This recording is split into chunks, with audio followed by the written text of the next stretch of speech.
যখন আল্লাহর নবীর কানে খবর পৌঁছলো ৭০ জনের এক ব্যবসায়ী কাফেলা আবু সুফিয়ানের নেতৃত্বে শাম দেশে গিয়েছে ব্যবসা করার জন্যে। কোনো অসুবিধা নেই, তারা ব্যবসা করবে, ব্যবসা তাদের অধিকার, করতেই পারে, কোনো সমস্যা নেই।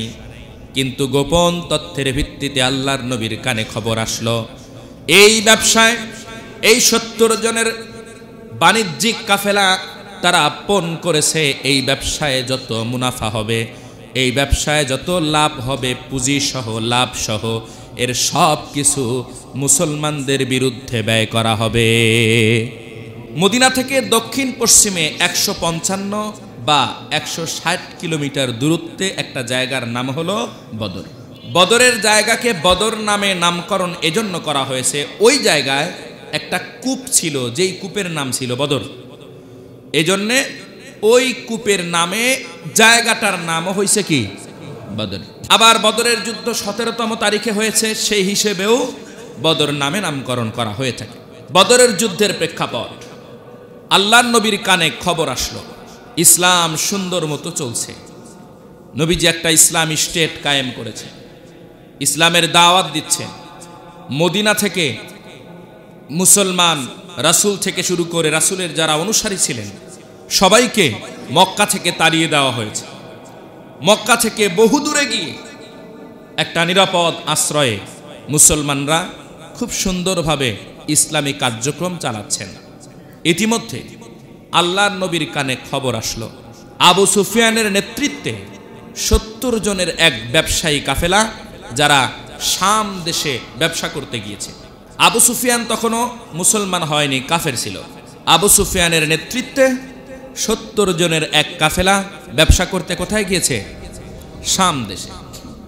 আপনাদের জ্ঞাতার্থে বলে রাখি, শাম দেশে মক্কা থেকে যাতায়াতের পথটা মদিনাকে অতিক্রম করেই যেতে হয়, যেতেও মদিনাকে অতিক্রম করতে হয়, আসতেও মদিনার উপর দিয়েই আসতে হয়, বিকল্প কোনো ওয়ে ছিল না।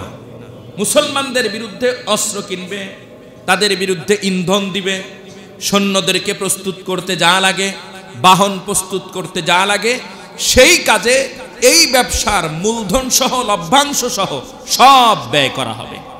তাহলে উদ্দেশ্যটা ভালো না খারাপ? আল্লাহর নবীর কানে যখন এই খবর পৌঁছালো, নবীজি সাল্লাল্লাহু আলাইহি ওয়াসাল্লাম সাহাবীদেরকে বললেন, তাহলে তো এই ব্যবসায়ী কাফেলাকে প্রতিবন্ধকতা সৃষ্টি করতেই হয়, কারণ আমাদের বিরুদ্ধে দাঁড়ানো মানে আল্লাহর ইসলাম এবং দ্বীনের বিরুদ্ধে দাঁড়ানো। সুতরাং আমাদের রক্ষা করা, নিজেদের আত্মরক্ষা যেমন ফরজ, ঠিক তেমনি আল্লাহর দ্বীনকে রক্ষা করাও অন্যতম আর একটা ফরজ। এবার আমাদের দায়িত্ব, এই ব্যবসায়ী কাফেলা যেহেতু মদিনা দিয়েই অতিক্রম করবে, ফিরতি পথে তাদেরকে বাধা প্রদান করতে হবে। 12ই রমজান 2য় হিজরি, মুখস্থ করেন। 12ই রমজান কত হিজরি? 624 খ্রিস্টাব্দ 11ই মার্চ। 12ই রমজান 2য় হিজরি 624 খ্রিস্টাব্দ 11ই মার্চ। আল্লাহর নবী সাল্লাল্লাহু আলাইহি ওয়াসাল্লাম সাহাবীদের এক বাহিনী নিয়ে, যাদের সংখ্যা ছিল 313 জন। কতজন? 313 জন মুসলমানদের একটা বিশাল সৈন্য নিয়ে, যার ভিতরে 82 জন ছিল মুহাজির আর 231 জন ছিল আনসার। মুহাজির কতজন? 82 জন। মুহাজির 82 জন আর আনসার ছিল 231। 231 আর 82 গুণে দেখেন 313 হয়। এই 313 জনের কাফেলা নিয়ে 12ই রমজান আল্লাহর নবী মদিনা থেকে রওনা হলেন।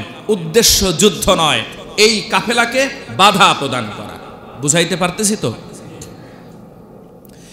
আল্লাহর নবী যখন মদিনা ছাড়েন, রাসূলের অনুপস্থিতিতে মদিনাতে একজন অস্থায়ী গভর্নর নিযুক্ত করা হয়, যার নাম ছিল আবু লুবাবা। কি নাম? আবু লুবাবা নামক একজন ব্যক্তিকে অস্থায়ী গভর্নর নিযুক্ত করা হয়। আর আল্লাহর নবী সাল্লাল্লাহু আলাইহি ওয়াসাল্লাম যখন রওনা করতেছেন, একটা পতাকা সঙ্গে নিলেন। পতাকার রং ছিল সাদা। কি রং? এই পতাকা একজনের হাতে দিলেন, যার নাম হলো মুসআব ইবনে উমাইর। কি নাম? মুসআব ইবনে উমাইর নামক একজন আনসারী সাহাবীর হাতে আল্লাহর নবী বদরের যুদ্ধের পতাকা দিয়ে বিসমিল্লাহির রহমানির রহিম বলে রওনা হয়ে গেলেন। বলেন সুবহানাল্লাহ। আল্লাহু আকবার। দেখুন তাহলে আবু জাহেলের কাফেলায়, ব্যবসায়ী কাফেলায় কতজন লোক ছিল? 70 জন।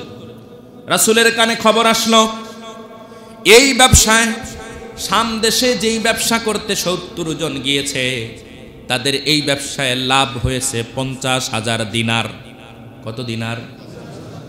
এক দিনার এক একটা স্বর্ণ মুদ্রা। বর্তমান বাজার দর অনুযায়ী হিসেব করে দেখলাম 25 কোটি টাকারও বেশি। এত টাকা মুসলমানদের বিরুদ্ধে ইনভেস্ট করবে, এটা তো লভ্যাংশ, এর মূলধন তো আছেই। 25 কোটি টাকা লভ্যাংশ বের করতে আরো কত 25 কোটি টাকা ওখানে ইনভেস্ট করতে হয়েছে, সব তারা মুসলমানদের বিরুদ্ধে কাজে লাগাবে। এই উদ্দেশ্য তাদের, এই পরিকল্পনা তাদের। নবীজির কানে খবর আসলো আল্লাহর নবী ব্যবসায়ী কাফেলা, আল্লাহর নবী 313 জনের কাফেলা নিয়ে মদিনা থেকে রওনা হলেন। ইতিমধ্যে আবু সুফিয়ান কিন্তু বড় লাজুক মানুষ ছিলেন, বড় চালাক আর চতুর মানুষ ছিলেন আবু সুফিয়ান। পরবর্তীতে আল্লাহ পাক তাকে ইসলামে দীক্ষিত করেছেন। সুবহানাল্লাহ। শুধু দীক্ষিত হন নাই, আল্লাহর নবীর শ্বশুরও হয়েছেন। সুবহানাল্লাহ বলেন। এবং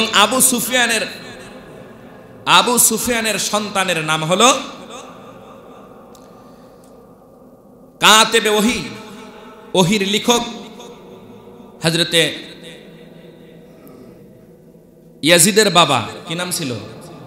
মুআবিয়া রাদিয়াল্লাহু তাআলা আনহু। আবু সুফিয়ানের সন্তান কিন্তু উনি। মুআবিয়া রাদিয়াল্লাহু তাআলা আনহু কাতেবে ওহী ছিলেন, কোরআনের লেখক ছিলেন এবং কত বড় জলিলুল কদর সাহাবী ছিলেন। শুধু সাহাবী নয়, ইসলামে অন্যতম ভূমিকা যার আছে রাষ্ট্র পরিচালনায়, সেই মুআবিয়া রাদিয়াল্লাহু তাআলা আনহুর পিতা আবু সুফিয়ান।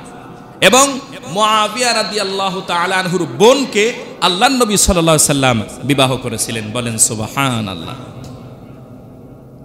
এই আবু সুফিয়ান তখন কাফের, খুব চতুর মানুষ, বিচক্ষণ। উনি মদিনার এরিয়াতে ঢোকার আগেই তথ্য নিচ্ছেন কোনোভাবে আমাদের গোপন খবর লিক হলো কিনা। বিভিন্ন মানুষকে জিজ্ঞেস করে, এই এলাকায় যে এক নবী আসছে মুহাম্মদ, সে কি আপন জায়গায় আছে নাকি কোথাও গেছে, আমাদেরকে একটু খবর দাও। এলাকায় ঢোকার আগেই এক জায়গায় তাবু করে এই সন্ধান নিচ্ছে। তখন কেউ কেউ এসে খবর দিল যে মুহাম্মদ সাল্লাল্লাহু আলাইহি ওয়াসাল্লাম সে বেশ কিছু লোক নিয়ে মদিনার বাহিরে কোথায় যেন চলে গেছে, আমরা তার সন্ধান জানি না। আবু সুফিয়ান দেখলো তাহলে রাস্তায় সংঘর্ষ হলেও হতে পারে, বিকল্প চিন্তা করতে হবে। বিকল্প চিন্তা করার মাধ্যম কি? মুসলমানরা কোন দিকে গেছে সেই দিকটা আগে শনাক্ত করতে হবে। আমাদের ওই দিক ছেড়ে ভিন্ন কোনো ওয়েতে মক্কায় পৌঁছাইতে হবে। এখন কোন দিকে মুসলমানরা গেল বুঝবে কেমনে?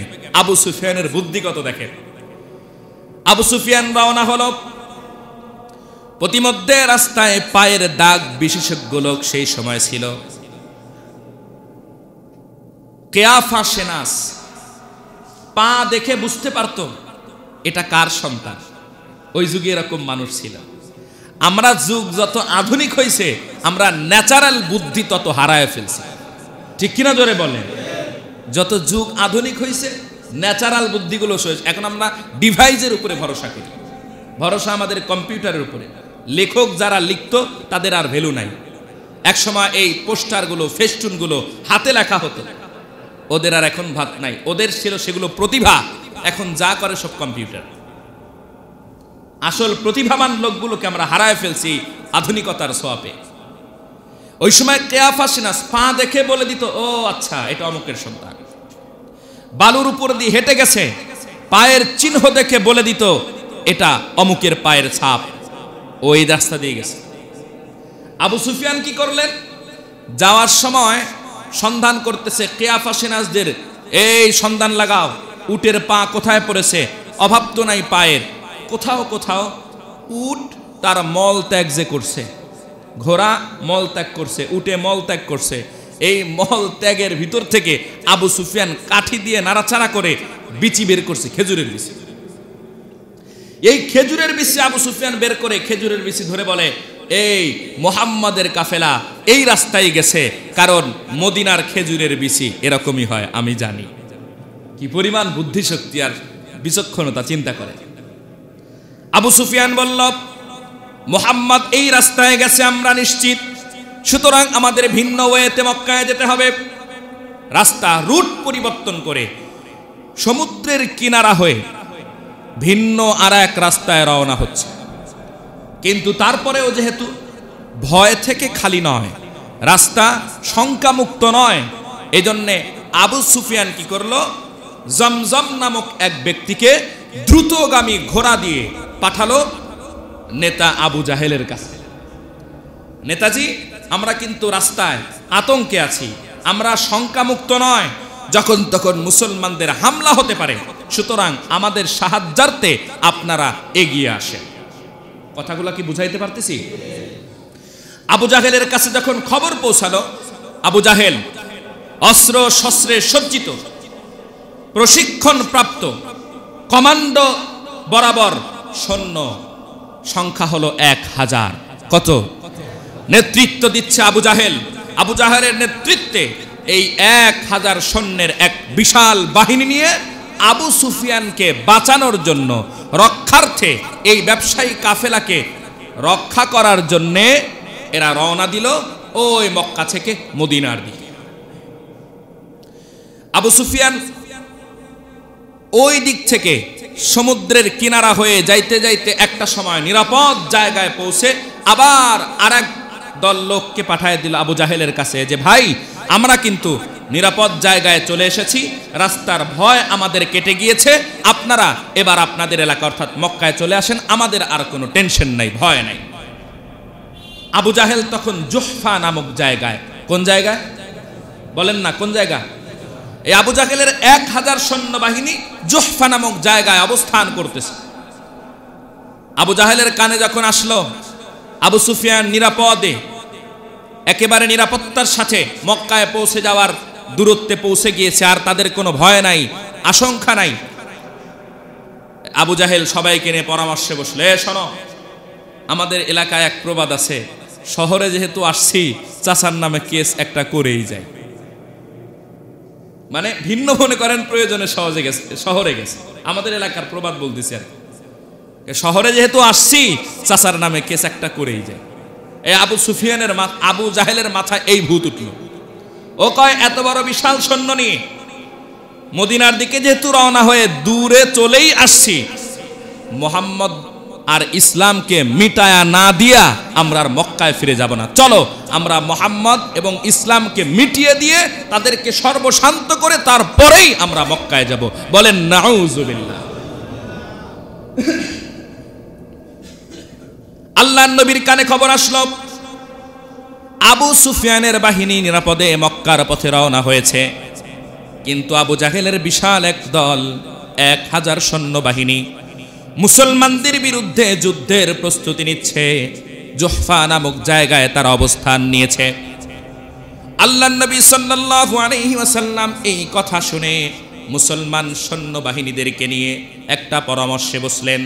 আনসার সাহাবী ছিলেন 231 জন, মুহাজির ছিলেন 82 জন, এদেরকে নিয়ে পরামর্শে নবীজি সাহাবীদেরকে বলতেছেন, শোনো, আমরা কিন্তু যুদ্ধের জন্য আসি নাই, আমরা এসেছি ভিন্ন উদ্দেশ্যে, কিন্তু আবু জাহেল যদি যুদ্ধের প্রস্তুতি নেয়, আমরা কি আবু জাহেলের সেই যুদ্ধকে প্রতিহত করব না? তোমরা কি বলো? সাহাবীদের কাছে পরামর্শ দিচ্ছে, কি বলো, তোমরা যুদ্ধের জন্য প্রস্তুত আছো কিনা? অস্ত্র শস্ত্র যুদ্ধের সরঞ্জামাদি কিন্তু মুসলমান নিয়ে বের হয় নাই, যুদ্ধের কোনো প্রস্তুতি নিয়ে মুসলমানরা বের হয় নাই। এরপরেও আর ফিরে যাওয়ার যেহেতু সুযোগ নাই, আনসার মুহাজির উভয় দল সামনে বসা। মুহাজির সাহাবীদের ভিতর থেকে হযরতে আবু বকর সিদ্দিক সবার আগে দাঁড়ায় বলেন, ইয়া রাসূলুল্লাহ, যুদ্ধের জন্য আমরা তৈয়ার আছি, আমরা মুহাজির যে 82 জন সাহাবী আছি, আমরা সবাই এক বাক্যে আপনাকে বলতেছি, যুদ্ধ যদি লাগে জান প্রাণ দিয়ে আমরা কাফেরদের বিরুদ্ধে যুদ্ধ করতে প্রস্তুত আছি। আবু বকরের পক্ষ থেকে অভয় আসে। ওমর দাঁড়িয়ে একই কথা বললেন। আল্লাহর নবী বারবার তাদের কথাকে পুনরাবৃত্তি করতেছিলেন, কারণ নবীজি সাল্লাল্লাহু আলাইহি ওয়াসাল্লাম চাচ্ছিলেন শুধু মুহাজিরদের দিয়ে হবে না, আনসারদের ভিতরে কোনো কেউ জবাব দেয় কিনা। এই অপেক্ষায় রাসূল আছেন যে আনসারীদের ভিতরে কেউ কিছু বলে কিনা। আল্লাহু আকবার। বুখারীতে হাদিস আসছে, আনসারী সাহাবীদের ভিতর থেকে পরামর্শ করে হযরতে মিকদাদ রাদিয়াল্লাহু তাআলা আনহু, কি নাম বললাম? মিকদাদ, বলেন না। হযরতে মিকদাদ রাদিয়াল্লাহু তাআলা আনহু দাঁড়ায় গেছে, বাঘের মতো গর্জন করে মিকদাদ রাদিয়াল্লাহু আনহু বলতেছেন, ইয়া রাসূলুল্লাহ, লা নাকুলু কামা ক্বালা বানি ইসরাঈল, আমরা বানি ইসরাঈলের মতো বলবো না। বানি ইসরাঈলকে যখন হযরতে মূসা আলাইহিস সালাম বললেন চলো কাফেরদের বিরুদ্ধে যুদ্ধ করতে যাব, তখন বানি ইসরাঈলরা বলেছিল ইযহাব আনতা ওয়া রাব্বুকা ফাকাতিলা ইন্না হাহুনা কাঈদুন। নবী, আপনি শক্তিশালী, আপনার আল্লাহ নাকি সবকিছুর মালিক, সবচাইতে বড় শক্তিধর, আপনি আর আপনার আল্লাহ গিয়ে যুদ্ধ করেন, আমরা যাচ্ছি না। এটা ছিল বনি ইসরাঈলের জবাব।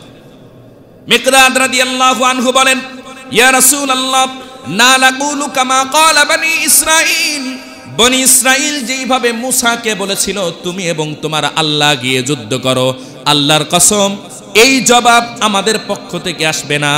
নবীজি, আনসারদের পক্ষ থেকে আমি মিকদাদ দাঁড়ায় বলতেছি, যুদ্ধের ময়দানে আপনি যখন যুদ্ধে নামবেন, আপনার সামনে, আপনার পিছনে, আপনার ডানে, আপনার বামে যতক্ষণ একজন আনসারীর শরীরে এক ফোঁটা রক্ত আছে, আমরা যুদ্ধের ময়দান থেকে পালাবো না ইনশাআল্লাহ। হাদিস শরীফের ভিতরে আসছে, রাসূল এই কথা শুনে চেহারাটা হাস্যোজ্জ্বল হয়ে গেল। সুবহানাল্লাহ বলে।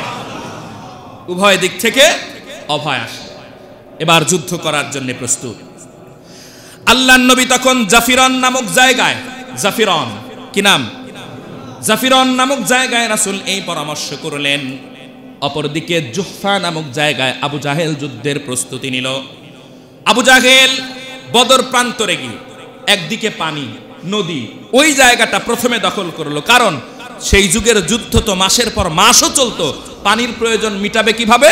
তারা গিয়ে পানির জায়গাটা আগে দখল করছে যেন পানি পেতে সহজ হয়। আর মুসলমানরা পরে গিয়ে বদরের প্রান্তরে উপস্থিত হলেন। তাদের জন্য যেই জায়গাটা আছে পিছন দিকে পাহাড়, আর সেখানে বালুকাময়, বালুর ভিতরে কিন্তু দৌড়াদৌড়ি করা যায় না, ঠিক কিনা? বালুর ভিতরে নড়াচড়া কষ্ট না, তাবু গাড়াও কষ্ট, সব দিকে কষ্ট। আল্লাহর নবী বাধ্য হয়ে সাহাবীদেরকে বললেন এই প্রান্তে তোমরা তাবু করো। মুসলমানরা তাবু করলেন, ওদিকে কাফেররা তাবু করলো। 17ই রমজান, কত রমজান? শুক্রবার। কি বার? 17ই রমজান শুক্রবার রাত্রিবেলায় আল্লাহর নবী সাল্লাল্লাহু আলাইহি ওয়াসাল্লাম শুক্রবার রাত্রিতে গভীর রজনীতে আল্লাহর কাছে নামাজ পড়ে সাহাবীরা যার যার কাজ করতেছে, তাবু ঠিক করতেছে, প্রস্তুতি নিচ্ছে। আল্লাহর নবী হযরতে ওমর ফারুক রাদিয়াল্লাহু আনহু বলেন, আমি দেখলাম আল্লাহর নবী সাল্লাল্লাহু আলাইহি ওয়াসাল্লাম লম্বা কেরাতে 2 রাকাত নামাজ পড়লেন। নামাজ পড়ার পরে আল্লাহর নবী হাত তুলেছেন। নবীজি সাল্লাল্লাহু আলাইহি ওয়াসাল্লাম এমন করে কান্না করতেছেন, আল্লাহকে ডেকে ডেকে বলতেছেন, মাবুদ, আমরা মাত্র 313 জন, অপরদিকে আমাদের 3 গুণের চাইতে বেশি কাফের। 1000 জন কাফেরের বিরুদ্ধে আমরা 313 জন। ওদের সবাই কমান্ডো, প্রশিক্ষণ প্রাপ্ত সৈন্য। আল্লাহ, আমাদের কাছে কোনো অস্ত্র নাই, কোনো ঘোড়া নাই, কোনো উট নাই, সামান্য 2টা ঘোড়া আর কয়েকটা উট, কয়েকটা মাত্র তলোয়ার, যুদ্ধের সরঞ্জামাদি নাই। রব্বুল আলামিন, এই ময়দানে যদি আজ আমরা পরাজিত হয়ে যাই, শুধু আমরা পরাজিত হব না, গোটা পৃথিবীর বুক থেকে ইসলামের বাতি চিরতরে নিভে যাবে। আল্লাহ, আপনি আমাদের সাহায্য করেন। হাদিস শরীফের ভিতর আসছে, মাদ্দা ইয়াদাই, আল্লাহর নবী হাত উপরের দিকে তুলছে, এত উপরে হাত তুলতেছে নবীজির চাদর মোবারক বারবার পড়ে যাচ্ছে। আবু বকর সিদ্দিক বারবার এসে আল্লাহর নবীর চাদরটা নবীর গায়ের উপরে তুলে দিচ্ছে, বলেন সুবহানাল্লাহ। আবু বকর সিদ্দিক বারবার বলতেছে, ইয়া রাসূলুল্লাহ, আর কান্না করার দরকার নাই, আল্লাহ আপনার দোয়া কবুল করে নিয়েছে। নবীজির চোখের পানি যেন তবুও শেষ হয় না, দোয়া যেন তবুও শেষ হয় না। বারবার আল্লাহর নবী শুধু কাঁদতেছে, আল্লাহ আপনার সাহায্য ছাড়া আমাদের এই ময়দানে জিতার কোনো সম্ভাবনা নাই। কান্না করতে করতে রাসূল ঘুমায় গেছে। হযরত আবু বকর সিদ্দিক বলেন, ঘুম থেকে যখন রাসূল ওঠে, রাসূলের চেহারার ভিতরে হাসি। সুবহানাল্লাহ। আল্লাহর নবী বলে, আবু বকর বাশশিরুনি, আবু বকর সুসংবাদ গ্রহণ করো, আল্লাহ তাআলা আয়াত নাজিল করেছেন, ইয তাস্তাগীসুনা রাব্বাকুম ফাস্তাজাবা লাকুম রাব্বুকুম। ও নবী, আপনি যে আমার কাছে দোয়া করছেন, আমি কিন্তু আপনার দোয়া কবুল করছি। শুধু তাই নয়, লাকাদ নাসারাকুমুল্লাহু বিবাদর, নবীজি আমি আপনাকে সাহায্য করব বিবাদরিন, বদরের প্রান্তরে, ওয়া আনতুম আজিল্লা, আপনারা যতই দুর্বল হন না কেন, ফাত্তাকুল্লাহ লাআল্লাকুম তাশকুরুন, আপনারা আল্লাহকে ভয় করেন, আমি আল্লাহ সাহায্যের ওয়াদা করতেছি। ইদ তাকুলু লিল মুমিনিনা আলাইয়াকফিয়াকুম রাব্বুকুম বি সালাসাতি আলাফিম মিনাল মালাইকাতি মুনজালিন। ওগো নবীজি, আমি প্রাথমিক পর্যায়ে ওয়াদা করতেছি 3000 ফেরেশতা আপনার সাথে যুদ্ধের ময়দানে বদরে সাহায্যে অংশগ্রহণ করবে। কাফেররা কয়জন? মুসলমান 313। 313 তাতে কি, ফেরেশতা কতজন? আর কোনো সমস্যা আছে? ভয় আছে? আল্লাহু আকবার কাবীরা। এক সাহাবী বদরের যুদ্ধের শেষে এক সাহাবী এসে কয়, রাসূলুল্লাহ, আমি এক কাফেরকে ধাওয়ায় ধরছি, তাড়ায় ধরছি।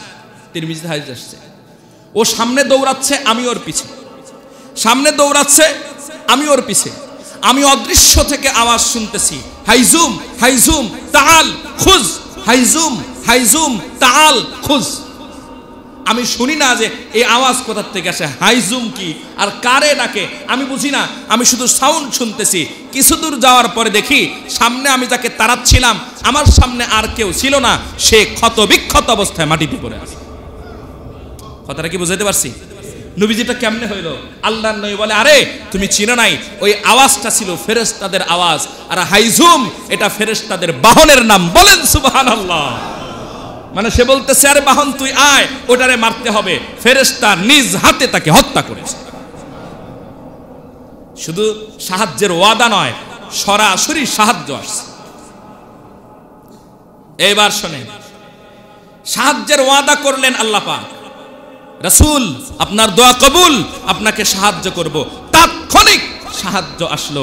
আল্লাহ রাব্বুল আলামিন ঝুম বৃষ্টি দিলেন। বলেন সুবহানাল্লাহ।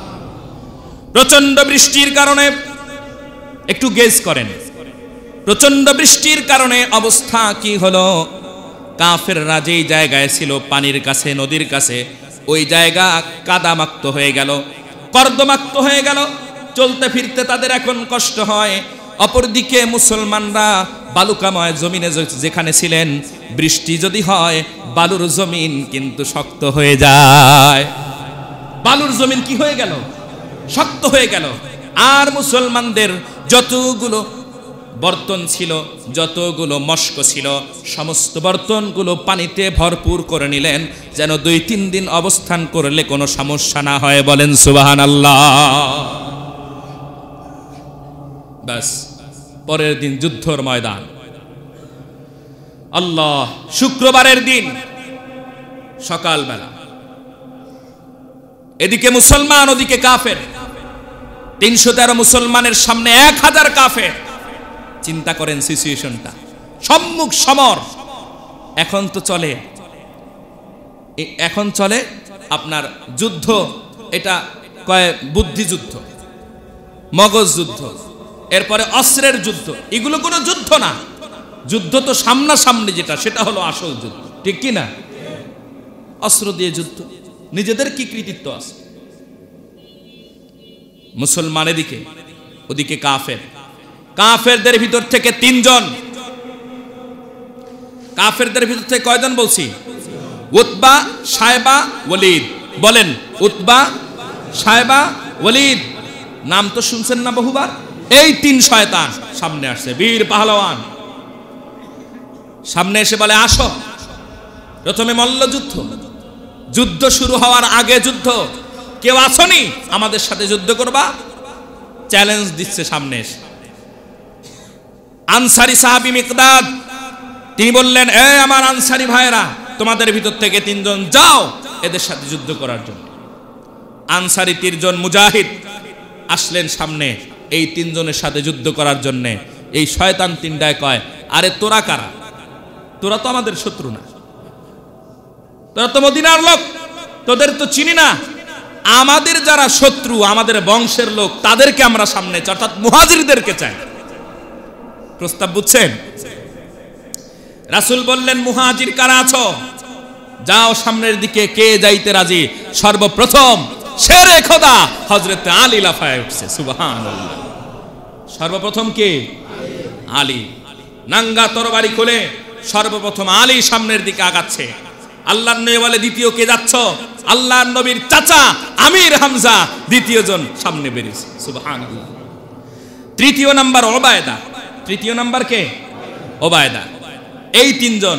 ওইদিকে ওয়ালিদ, উতবা, সায়বা, আর এদিকে আমির হামজা, ওবায়দা, হযরতে আলী। এই তিনজন সম্মুখ সমর। হযরতে আমির হামজা সায়বার সাথে, আর ওবায়দা ওয়ালিদের সাথে, ওবায়দা উতবার সাথে, হযরতে আলী ওয়ালিদের সাথে। এই তিনজন একজন আরেকজনের সাথে যুদ্ধে নেমে পড়ছে। আল্লাহু আকবার।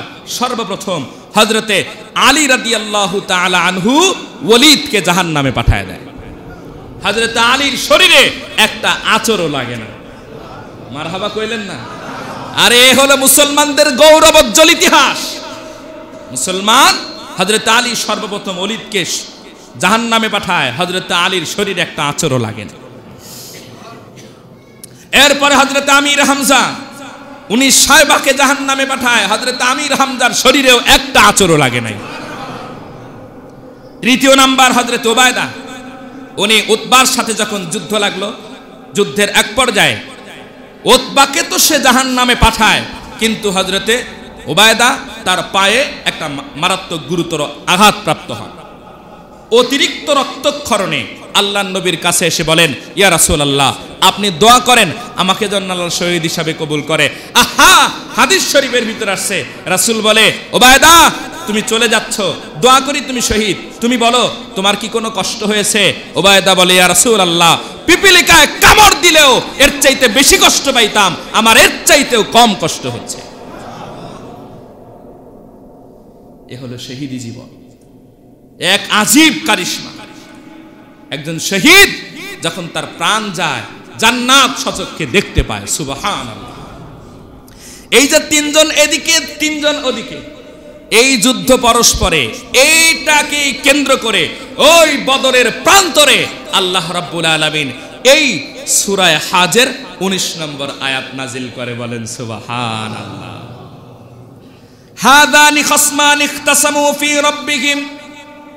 ওগো নবীজি, এই দুই গ্রুপ, ইখতাসামু ফি রাব্বিহিম, যারা তাদের রবের ব্যাপারে ঝগড়া করার জন্য নামছে, যুদ্ধ করার জন্য নামছে। এক গ্রুপ তাদের রবের পক্ষে নেমেছে, আর এক গ্রুপ তাদের রবের বিপক্ষে নেমেছে। ফাল্লাযীনা কাফারু কুত্তিআত লাহুম সিয়াবুম মিন নার। যারা কুফরি করেছে, আল্লাহর বিপক্ষে যারা নেমেছে, তাদেরকে তো হত্যা করা হবে, তাদেরকে পরাজিত করা হবে। লাহুম সিয়াবুম মিন নার, তাদের জন্য জাহান্নামের আগুন বরাদ্দ করা হয়েছে। ইউসাব্বু মিন ফাওকি রুউসিহিমুল হামিম। ইউসাব্বু মিন ফাওকি, জাহান্নামে তাদের মাথার উপরে, রুউসিহিমুল হামিম, উত্তপ্ত গরম রক্ত আর পুঁজগুলো ঢেলে দেওয়া হবে। কেমন গরম, কেমন উত্তপ্ত। ইউসহারু বিহি মা ফি বুতুনিহিম ওয়াল জুলুদ। মাথার উপরে ঢেলে দেওয়া সেই পানির তাপে সেই রক্ত আর পুজের তাপে তার পেটের নাড়িভুড়িগুলো গলে চামড়া ব্লাস্ট হয়ে এদিক থেকে গলে গলে পড়তে থাকবে। ওই কাফেরদের শাস্তি। ওয়ালাকুম মাকামিউ মিন হাদিদ, তাদের জন্য লোহার হাতুড়ি আমি রেডি করে রেখেছি, ওদের মরতে দেরি ওই লোহার হাতুড়ি দিয়ে তাদেরকে আমি আল্লাহ শাস্তি দেওয়া শুরু করব। এ হলো তাদের এখানে যতটুকু আছে ততটুকু। আচ্ছা, বদরের যুদ্ধ যেহেতু শুরুই করছি, আরেকটু বলি সামনের দিকে। যুদ্ধ শুরু হয়ে গেছে। এই যুদ্ধের ময়দানে বড় বড় কাফেররা সবাই আসছিল, আবু জাহেলের নেতৃত্বে আসছে। বড় দুইজন কাফের উপস্থিত হয় নাই। একজনের নাম আবুল আহাব। কি নাম? রাসূলের আপন চাচা। আবু জাহেল কিন্তু রাসূলের কি নয়, আপন চাচা ছিলেন, দুঃসম্পর্কের চাচা।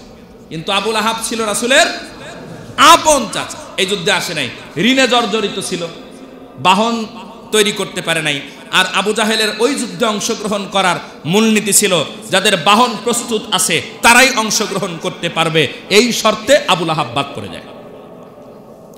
অপরদিকে আরেকজন, সে অংশগ্রহণ করতে চায় নাই, কিন্তু জোর করে তাকে নিয়ে আসা হয়েছে। নাম হলো উমাইয়া ইবনুল খালফ। কি নাম? সবাই বলেন, নাম তো শুনেছেন, উমাইয়া ইবনুল খালফ। এই একটা মজার কাহিনী বুখারী শরীফে আসছে, আপনাদেরকে শোনাই। বুখারী শরীফ 3950 নাম্বার হাদিস। মনে রাখবেন, উমাইয়া ইবনে খালফ আর আল্লাহর নবীর জলিলুল কদর এক সাহাবী সাদ বিন মুআজ। কি নাম? এই উমাইয়া ইবনে খালফ, সাদ বিন মুআজ, এরা অত্যন্ত বন্ধুসুলভ আচরণ ছিল এদের ভিতরে কাফের থাকা অবস্থায়। পরবর্তীতে যখন মুসলমান হয়ে সাদ বিন মুআজ হিজরত করে মদিনায় আসছে, তখনও তাদের বন্ধুসুলভ আচরণ বজায় ছিল। কখনো যদি ওই উমাইয়া সিরিয়ায় বা শামে ব্যবসা করার জন্য রওনা হতো, এই মদিনায় সাদ বিন মুআজের বাড়িতে একদিন আশ্রয় নিত। ঠিক তেমনি সাদ বিন মুআজ কখনো মক্কায় গেলে ওই কি নাম উমাইয়া ইবনে খালফের বাড়িতে আশ্রয় নিত। বুঝাইতে পারতেছি? নিরাপত্তার জন্য। যেমন আমাদের দল, একটু রাজনৈতিক বিষয়টা বুঝাই, দলের কিন্তু এরকম আছে, এই দল আর ওই দলের লোকের সাথে মিল মহব্বত রাখে, কারণ যদি পোল্টি খায় তাহলে তোমার বাড়িতে আমার আশ্রয় দিবা। বহু ভিন্ন দলের লোকেরা কিন্তু আগের দলের লোকদেরকে সিচুয়েশন পরিবর্তনের পরে আশ্রয় দিয়েছে, জানেননি আপনারা? এই সিস্টেম আর কি। তো একদিন হযরতে সাদ বিন মুআজ মক্কায় গেছে, উমাইয়া ইবনে খালফ তার বাড়িতে আশ্রয় নিয়েছে, খাবার দাবার করছে।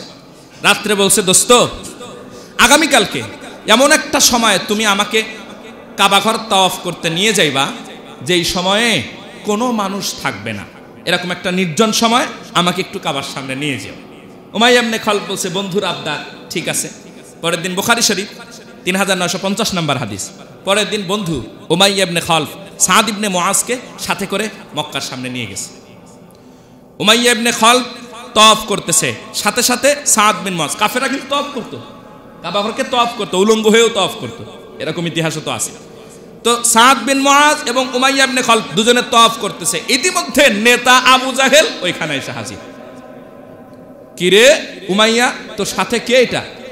কয়, আমার দোস্ত, মদিনা থেকে আসছে, সাদ, মুসলমান, তাকে নিয়ে আমি একটু নিরাপত্তা দিয়ে তাওয়াফ করাচ্ছি যেন কোনো বিপদে না পড়ে। আবু জাহেল কয়, সাদ, তোর কপাল ভালো যে তুমি উমাইয়ার সাথে আসো, তোমাকে যদি আমি একা পাইতাম নিরাপদে তুমি মদিনায় ফিরে যাইতে পারতা না। এই কথা বলার পরে মুসলমান কোন কাফেরের চোখ রাঙানিকে কোনোদিন ভয় পায়? এত বড় নেতা, মক্কার নেতা, তার ঘরের ভিতরে, বলা চলে তার বাড়ির ভিতরে দাঁড়ায়া সাদ ইবনে মুআজ বলে, আপনি এটা কি বললেন? এটা আল্লাহর ঘর, প্রতিটা মুসলমানের আল্লাহর ঘর তওয়াফ করার অধিকার সর্বাগ্যে, ঠিক কিনা বলে? আমি আল্লাহর ঘর তওয়াফ করতেছি, আপনারা আমায় হুমকি দেন? আপনারা ব্যবসা কোন দিক দিয়ে করেন? যেই ব্যবসায়, যেই টাকায় আপনাদের পেট চলে, ওই ব্যবসা তো সামদেশে করেন, মদিনার উপর দিয়ে যাইতে হয়।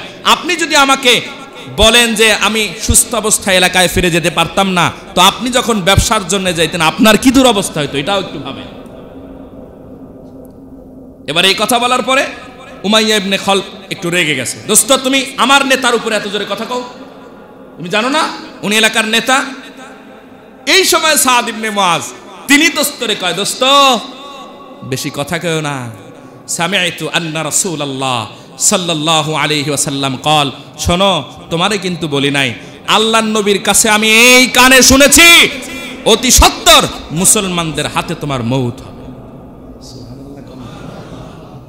এই কথা বলার পরে উমাইয়া ইবনে খলফের অন্তরাত্মা কেঁপে উঠছে, কারণ মুহাম্মদ যেই কথা বলছে এটা কাফেররাও বিশ্বাস করে। মুহাম্মাদের জবান থেকে যেটা বের হয় এটা কোনোদিন মিস হয় না। তখন জিজ্ঞেস করছে, আফি মক্কা, মুহাম্মদ কি কইছে আমি মক্কায় মরব? কয় না, মক্কার বাহিরে কোনো এক জায়গায়। তাহলে সে এখন নিশ্চিত হয়েছে মক্কায় তার মৌত হবে না, হবে কোথায়? মক্কা।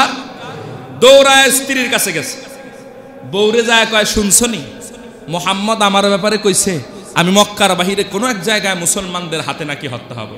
স্ত্রী কয়, সহজ বুদ্ধি, মক্কা থেকে বাইরে হইও না। তাই তো হয়। কয়, আল্লাহর কসম আমার এই জীবনে আমি আর মক্কার বাইরে যাইতেছি না। সুবহানাল্লাহ কয় না রে? আল্লাহর কসম করে কয়, ওয়াল্লাহি আমি আল্লাহর কসম করে বলি এ জীবনে আমি মক্কা থেকে আর বের হব না। যখন বদরের যুদ্ধের সময় আসলো, সবাই যুদ্ধের প্রস্তুতি নিচ্ছে কাফেররা। আবু জাহেল নেতা, সে দেখে কেন সবাই যায়, উমাইয়ার কোনো প্রস্তুতি নাই, সেও কিন্তু নেতা। নেতাদের সাথে যারা ঘোরাফেরা করে, একই চাষটলে চা খায়, সব নেতা একসাথেই বসে, ঠিক না? তা আবু জাহেল কয়, কি ব্যাপার উমাইয়া, সবাই প্রস্তুতি নেয়, তুমি প্রস্তুত হও না কেন? কয়, না আমি যুদ্ধে যাব না। আরে মিয়া, তুমি যদি না যাও, তুমি যদি মানুষকে উৎসাহ না দাও, মানুষ উৎসাহ পাবে কোথায়? তুমি একজন নেতা মানুষ, তুমি পিছে থাকলে তো সবাই পিছে থাকবে। তুমি অন্তত অর্ধেক রাস্তা গিয়ে হলেও ফিরে আসো, তাও তো তোমার একটু যাওয়া দরকার। উমাইয়া কয়, আল্লাহর কসম সবচাইতে তেজ রফতার, দ্রুতগামী আর শক্তিশালী ঘোড়াটা আমার জন্য যেন বরাদ্দ থাকে। এই শর্তে রাজি হয়েছে, তেজ রফতার শক্তিশালী ঘোড়া। ও বলে যখন রাস্তায় যাচ্ছে, এটা হযরতে আমর ইবনে মাইমুন উনি এই হাদিসটা বর্ণনা করেন বুখারীতে, যে উমাইয়া ইবনে খলফ যখন ঘোড়া নিয়ে যাচ্ছে, ওই আমর ইবনে মাইমুন তখন কাফের ছিল, বদরের যুদ্ধে মুসলমানদের বিপক্ষে ছিল। সুতরাং উমাইয়া ইবনে খলফের চলন বলন সে দেখছে সরাসরি, এই জন্য উনি নিজে বয়ান করতেছেন। আমরা দেখতাম উমাইয়া ইবনে খলফ ওই ঘোড়া ছেড়ে কোথাও যাইত না। সবাই যখন রাস্তায় তাবু গেড়ে খাবার দাবার করতো, খাবার দাবার সেরে নিত, উমাইয়া ইবনে খলফ ওই ঘোড়ার উপরেই বসে খাবার সারতো, ঘোড়ারে ছাড়তো না যে কিছু একটা হইলে দিমু একটা দৌড়। কিন্তু আবু জাহেল পাশে থাকার কারণে এই বেটা পালাইতেও পারে নাই। বদরের প্রান্তরে গেছে, যুদ্ধ করতে করতে করতে বলে সবাই সামনে যায়, উমাইয়া সবার পিছনে। কেমনে এক মুসলমান একটা খঞ্জরের আঘাত উমাইয়ার শরীরে এসে লাগছে, সামান্য একটু কেটে গেছে, হাতের এখানে সামান্য একটু কেটে গেছে। ও এত জোরে চিল্লা পাল্লা করতেছে, এত জোরে। আবু জাহেল কয়, কিরে দোস্ত, তোর মতন নেতা মানুষ এই সামান্য সূচের আঘাতে তুই এত জোরে চিল্লা পাল্লা করতেছিস, মানুষ তো মান ইজ্জতের তো একটা ব্যাপার স্যাপার আছে। কয়, আরে নবী আমারে কইছে মুসলমানের হাতে আমার মৌত হবে, আমার তো মনে হয় এই ব্যথায় আমার মৌত হবে। হয়েছেও তাই, ওই ছোট্ট একটা খঞ্জরের আঘাতে উমাইয়া দুনিয়া ছেড়ে চলে গেছে। দেখাইছেন কে? কুদরত দেখাইছেন কে? পরাজিত করতে বেশি কিছু লাগে না। মুসলমানদের কখনোই শক্তি বেশি ছিল না, অস্ত্র বেশি ছিল না, মুসলমানদের ছিল আল্লাহর রহমত। বলেন সুবহানাল্লাহ। বদরের যুদ্ধের আর একটা হাদিস শোনাই, বুখারী শরীফ 3141 নম্বর হাদিস, 3141 3141। হযরত আব্দুর রহমান ইবনুল আউফ তিনি বলেন, এক জায়গায় দাঁড়িয়ে আছি আমরা, আমার ডানে এক ছোট বাচ্চা নাবালক, বামে এক ছোট বাচ্চা নাবালক, এই যেদের মতো একেবারে ছোট, মানে বিছানায় পেশাব করে এই অবস্থা দুইটা। আব্দুর রহমান ইবনে আউফ বলেন, আমি শরম পাচ্ছি যে আমি না নেতাদের মধ্যে থাকবো, বীর পাহলওয়ান সাহাবীদের মধ্যে থাকবো, দুই দিকে দুইটা নাবালেগ বাচ্চা দাঁড়া আছে, তার মধ্যে আমি শরম পাচ্ছি। ইতিমধ্যে ডান দিকের ওই বাচ্চাটা কানে কানে কয়, চাচা আতারিফু আবা জাহলিন, আপনি কি আবু জাহেলরে চিনেন? কয়, কেন কেন তুমি আবু জাহেলের সন্ধান নিয়ে কি করবা? কয়, সামিআতু আন্নাহু ইয়াসুব্বু রাসূলুল্লাহ সাল্লাল্লাহু আলাইহি ওয়াসাল্লাম, আমি শুনেছি আবু জাহেল নাকি আমার নবীকে গালি দেয়। কয়, হ্যাঁ গালি তো দেয়। বলে আবু জাহেল আমার নবীকে গালি দেয়। চাচা আপনি আমাকে দেখায় দেন, আল্লাহর কসম আমি আবু জাহেলের সামনে যাব, আমার শরীর আবু জাহেলকে হত্যা, হয় আবু জাহেল মরবে না হয় আমি মরব, এর আগে আমি আবু জাহেলের কাছ থেকে দূরে সরব না। সুবহানাল্লাহ বলেন না। কানে কানে কইছি, ডান দিকে যেন বামের জন্য আসনে, বাম দিকে যে দাঁড়ায় আছে এও কয় চাচা আর তারিফু আবু জাহেল, আপনি কি আবু জাহেলকে চিনেন? কয় চিনি তো, তুমি আবার কি কয়? এই একই কথা সেও রিপিট করছে। ওই যে দেখতে পাচ্ছ ঘোড়ার উপরে বসে আছে, ও হলো আবু জাহেল। আব্দুর রহমান ইবনে আউফ বলেন যেই না আবু জাহেলকে আমি চেনা দিয়েছি, মাজ একজনের নাম আর একজনের নাম মুআওয়াজ, দুইজন এত জোরে বিদ্যুৎ গতিতে দৌড়ায় গিয়া একজন গলায় রশি বেঁধে আবু জাহেলের দুনিয়াতে জমিনে ফেলে দিছে, আর একজন আবু জাহেলের বুকের উপরে উঠে উপর্যুপরি হামলা করলো। বলেন সুবহানাল্লাহ। আল্লাহ পাক দেখাইলেন এত বড় নেতা, তাকে মারার জন্য ওমর লাগে না। সুবহানাল্লাহ কোন? তাকে মারার জন্য আলী লাগে না, তাকে মারার জন্য মাজ মুআওয়াজের মতো বিছানায় পেশাব করার মতো বাচ্চারাই যথেষ্ট। আল্লাহ রাসূল সন্ধান নিচ্ছে, এই আবু জাহেল নাকি যুদ্ধে আসছে, একটু খোঁজ নাও তো, তার খবর কি? আব্দুর রহমান ইবনে আউফ উনি তো শুনছেন এই কথা, উনি দৌড়ায় গিয়ে দেখে আবু জাহেলের এখনো জান আছে। কয় কিরে ভাই তোমার খবর কি, তুমি জমিনে পড়ে আছো কেন? আবু জাহেল কি কয় জানেন? ক্বালা আবু জাহেল, বুখারীতে আসছে, আবু জাহেল বলতেছে হাল ফাওকা রাজুলিন ফাকতুলুহু, তোমরা একজন মানুষকেই তো মারছো, এটা নিয়ে আবার এত গর্ব করতেছো? এক, দুই নাম্বার অর্থ এই, হাল ফাওকা রাজুলিন ফাতাকতুলুহু, আরে আমার মতো নেতারে মারছো, এটা তো তোমাদের সৌভাগ্য। দেখছেন নি এই শয়তানের অহংকার এখনো? কয় আমার মতো নেতারে যে মারছো এটা তো তোমাদের সৌভাগ্য মিয়া। আমার গলাটা যখন কাটো একটু লম্বা করে কাটো, মানুষ যেন দেখে বুঝে এটা নেতার গলা।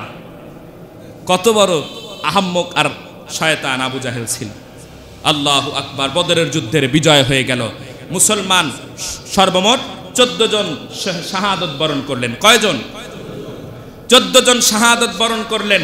কাফেরদের ভিতরে 70 জন ধরাশায়ী হলো, 70 জন জাহান্নামে গেল এবং 70 জন বন্দী হলো। এক ঐতিহাসিক বিজয় আল্লাহ পাক মুসলমানদেরকে দান করলেন। বলেন সুবহান।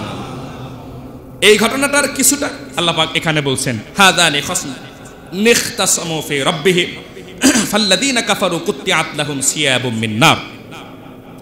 এরপরে দেখেন, ইন্নাল্লাহা ইদখিলুল লাযীনা আমানু ওয়া আমিলুস সালিহাতি জান্নাতিন তাজরি মিন তাহতিহাল আনহার ইউহাল্লাউনা ফিহা মিন আসাবিরা মিন যাহাবিন ওয়া লুলুআ ওয়া লিবাসুহুম ফিহা হারির।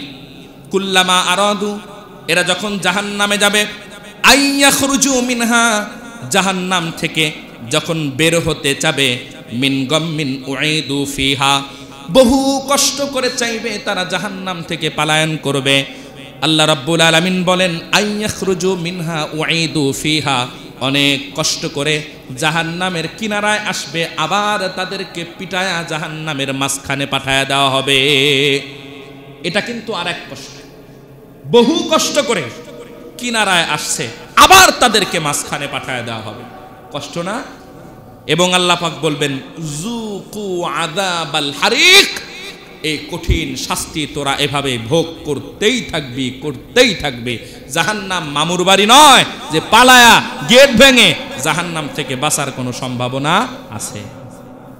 যেমন ওলীদ ইবনে মুগীরা বলছিল, আমার 19 সন্তান জাহান্নামের 19 জন পাহারাদারের সাথে মারামারি লাগায়া মাঝখান দিয়ে আমি পালায়া জান্নাতে চলে যাব।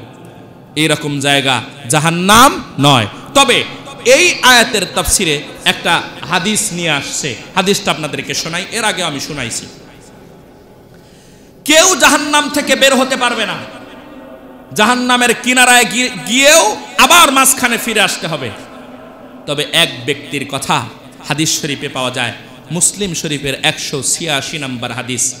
আন আব্দুল্লাহ ইবনে মাসউদ রাদিয়াল্লাহু তাআলা আনহু قال قال رسول الله صلى الله عليه وسلم آخر رجل يخرجون من الجنة يمشي مرة ويكبو مرة জাহান্নামের ভিতর থেকে সর্বশেষ যেই মানুষটা মুক্তি পাবে, জাহান্নামীদের ভিতর থেকে সর্বশেষ যাকে মুক্তি দিয়ে জান্নাতে দেওয়া হবে তার ব্যাপারে বলতেছেন, এক ব্যক্তি শুধুমাত্র পড়ছে লা ইলাহা ইল্লাল্লাহ, জীবনে কোনোদিন কোনো ভালো কাজ করে নাই, কোনোদিন দান সদকা করে নাই, কোনোদিন নামাজও পড়ে নাই, কোনোদিন একটা ভালো আমল করে নাই, শুধু অন্তরে বিশ্বাস ছিল আল্লাহ ছাড়া কোনো মাবুদ নাই, এ বিশ্বাসটাই অন্তরে ছিল, এছাড়া আর কোনো আমল তার জীবনে ছিল না।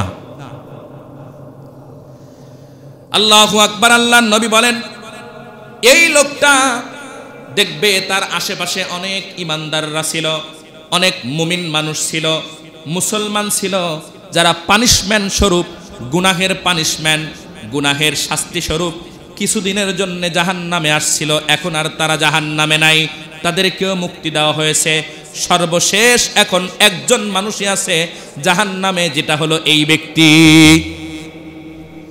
আস্তে আস্তে আস্তে আস্তে জাহান্নাম এর ভিতর থেকে হাঁপাইতে হাঁপাইতে এমসি মাররতান ওয়াকুব্বু মাররতান, একটু আগায় আবার একটু দাঁড়ায়, একটু আগায় আবার একটু দাঁড়ায়, আস্তে আস্তে আস্তে আস্তে জাহান্নামের গেট পর্যন্ত আসবে। এই জায়গায় আসার পরে আল্লাহর কাছে আবেদন করবে, মাবুদ, আমার সাথে যারা ছিল ইমানদার, যারা পানিশমেন্ট পাওয়ার জন্য জাহান্নামে এসেছিল, শাস্তি ভোগ করার পরে সবাই তো জান্নাতে চলে গেল, আল্লাহ আমার আশেপাশে এখন শুধু কাফের আর মুশরিক, ইমানদার শুধুমাত্র আমি কিছু চাই না, শুধু এই গেটটা পার করে আমাকে ওই পাশে একটু দেন।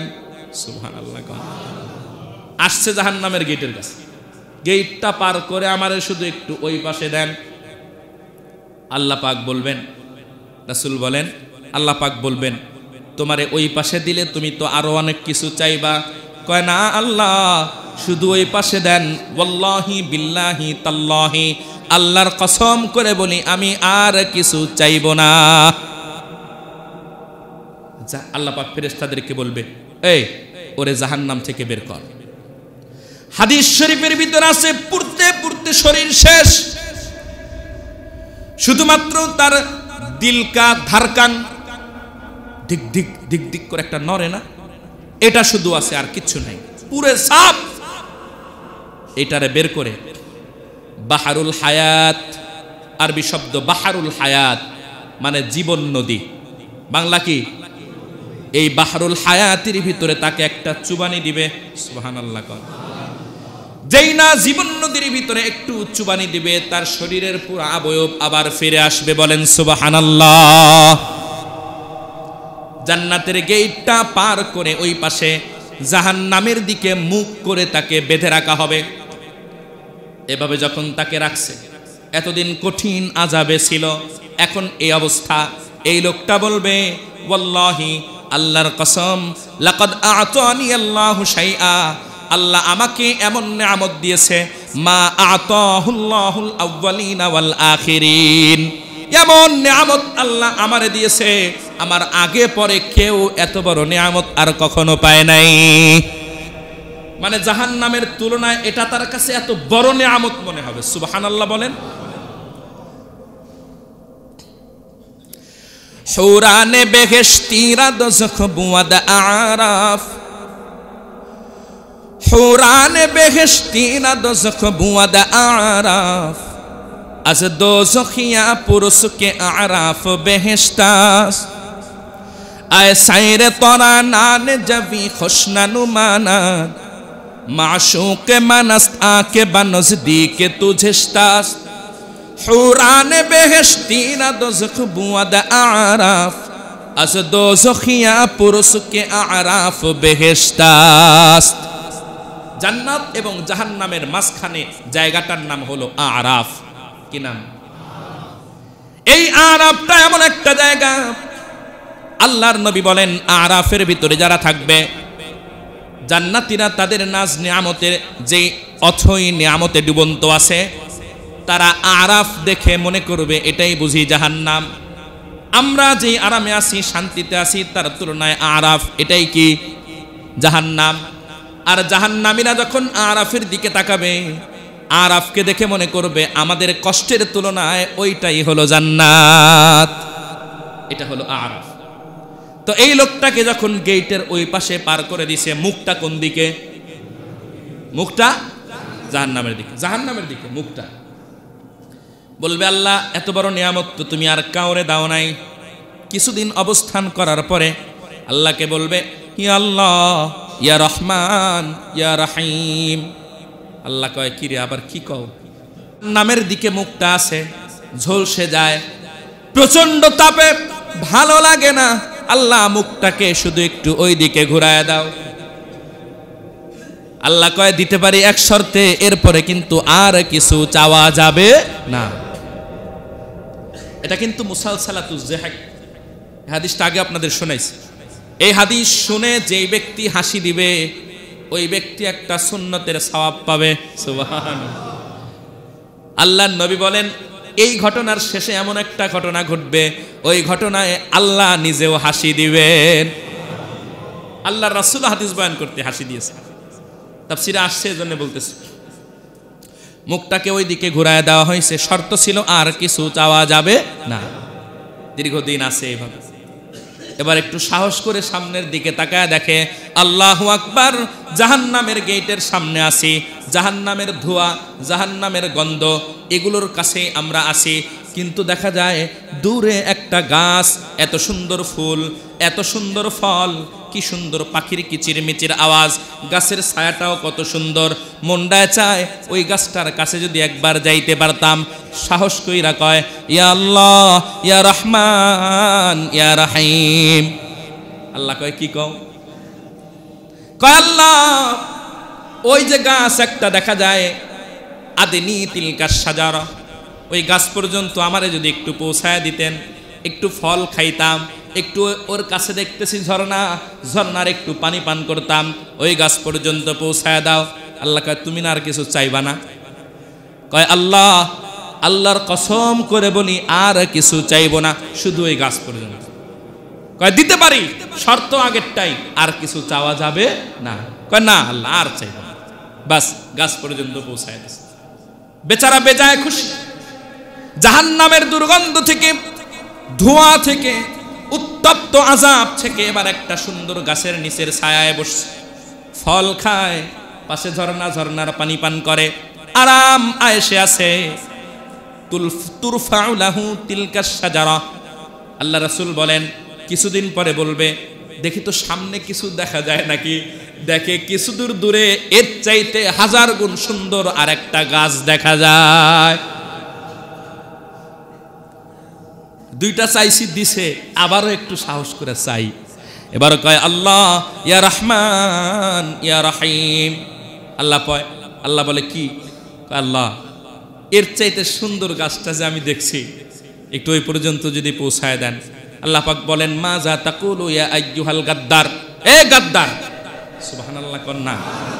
এই ডাকটা মহাব্বতের ডাক। মারহাবা কন। কিসের ডাক? মহাব্বতের ডাক। কেউ কেউ থাকে গালি দিলেও ভালো লাগে, ঠিক না? আমাদের ওস্তাদের ভিতরে এমন আছে মাশাআল্লাহ। যেমন মনে করেন এখন যে দায়িত্ব পালন করি, ছোট মানুষ, সবাই আপনি বলে সম্মান করে, কিন্তু আমার ওস্তাদের ভিতরে কিন্তু এমন ওস্তাদ এখনো আছে যারা তুই বলে সম্বোধন করে। বড় মজা লাগে ওই তুই ডাকটা শোনার জন্য এই ওস্তাদের কাছে বারবার যাই, কারণ তুই বলনেওয়ালা তো নাই। যেমন আমার ওস্তাদে মুহতারাম মুফতি রেজাউল করিম আবরার সাহেব এখনো তুই বলে সম্বোধন করে, বড় মজা লাগে। তো আল্লাহ পাকের এই গাদ্দার ডাক্তার ভিতরেও মহাব্বত থাকবে। সুবহানাল্লাহ। আচ্ছা, ওই গাছের কাছে যাওয়ার পর আর তো কিছু চাইবি না? কয়, না আর চাইব না। ফেরেশতারে কয়, আরে ও তো মানতেছে না মনে, দে ওরে সামনে আগায় দে। সুবহানাল্লাহ। ওই গাছের কাছে গেছে, আর তো কিছু চাওয়ার অবকাশ নাই, খুব আরামে আছে, আয়েশে আছে। এইবার চিন্তা করে যে দেখি সামনে কি আছে, না চাইলাম, দেখতে তো সমস্যা নাই। বেশ কিছুদিন পরে দেখে, আল্লাহু আকবার, জান্নাতের গেট দেখা যায়। কি দেখা যায়? এবার আর মনে মানে না, কয় আল্লাহ, কয় কি কও? এতদিন দেখি নাই তোমার জান্নাতের গেটটা কেমন, আজ তো দেখছি। আল্লাহ এবার শুধু এই গেট পর্যন্ত। কয় তুমি না আর কিছু চাইবা না? কয় আল্লাহ আর তো কিছু চাইবাও না, ভিতরে দিলেও যাব না, শুধু গেট পর্যন্ত। ফেরেশতাকে কয়, ও ফেরেশতা দে, আসলে তো আল্লাহ তারে দিবেন জন্যই আনতেছেন। সুবহানাল্লাহ। কারণ পড়ছে কি লা ইলাহা ইল্লাল্লাহ। এই লা ইলাহা ইল্লাল্লাহর পাওয়ার এটা গেট পর্যন্ত পৌঁছায় দিছে। এবার ওখানে যায় পড়ছে আর এক বিপদে। এতদিন তো ছিল দূরে, এখন গেটের কাছে। ওই যে আমি বলে থাকি, শীতাতপ নিয়ন্ত্রিত এসি ঘরের পাশে যদি দাঁড়ায় থাকে, হালকা নিচ দিয়ে বাতাস আসতেছে, ওইটাই যে মজা, মনে হয় ভিতরে না জানি কত মজা। আবার আর এক মজার কাহিনী, জান্নাতি হুররা যৌথ কণ্ঠে, হাদিস শরীফের ভিতরে আসছে, জান্নাতীকে মাঝখানে বসায়া হুর পরীরা চতুর্দিকে যৌথ কণ্ঠে মিউজিকের সাথে, জান্নাতের মিউজিক না জানি কত সুন্দর। সুবহানাল্লাহ। শুনবো না আমরা? আল্লাহ আমাদের সবাইকে জান্নাতের মিউজিক শোনার তৌফিক দেন। জান্নাতের মিউজিক শুনতে হলে দুনিয়ার এই নষ্ট ভ্রষ্ট মিউজিক শোনা যাবে না। এই শর্তে কানকে পবিত্র রাখেন জান্নাতের জন্য। এখন গেটের সামনে গিয়ে দেখে ওই জান্নাতি রমণীরা, হুর পরীরা মাঝখানে জান্নাতীকে বসায়া গান শোনায়। গানের কণ্ঠ যে কত সুন্দর হবে জানা নাই, কিন্তু গানের শব্দগুলো আল্লাহর নবী হাদিসের ভিতরে বলছে। বলেন সুবহানাল্লাহ। হাদিসের ভিতরে যে শব্দ আসছে আমি সেই শব্দগুলো বলি। ওদের কণ্ঠ, উনাদের কণ্ঠ আর মিউজিকের সাথে কত যে মজা লাগবে সেটা তো একমাত্র জান্নাতে গিয়েই বোঝা যাবে। এখন এই শব্দগুলো যেটা রাসূল বলছে সেটা তো আপনাদের শোনাইতে পারি নাকি? জান্নাতীরা বলবে, নাহানুল খালিদাতু ফালা নাবিদু, নাহানুল খালিদাতু ফালা নাবিদু, ওয়া নাহনুন নাইমাতু ফালা নাবআসু, ওয়া নাহনুর রাজিয়াতু ফালা নাসখাতু, তুবা লিমান কানা লানা ইয়াকুন্না লাহু, তুবা লিমান কানা লানা ইয়াকুন্না লাহু। আল্লাহু আকবার। এভাবে জান্নাতি হুরপুরীরা গান শোনায়। এই লোক পড়ছে এক বিপদে। গেটের সামনে যাওয়ার পরে এখন ওই গানের আওয়াজ কানে আসে। এবার চিন্তা করে, এত কিছু চাইছি, আল্লাহ যেহেতু নিষেধ করে নাই, সাহস করে আর একটা ছায়ায় বসি। সুবহানাল্লাহ। আল্লাহ ইয়া রহমান ইয়া রহিম, তুমি না বলছো আর কিছু দিলেও নিব না? সুবহানাল্লাহ।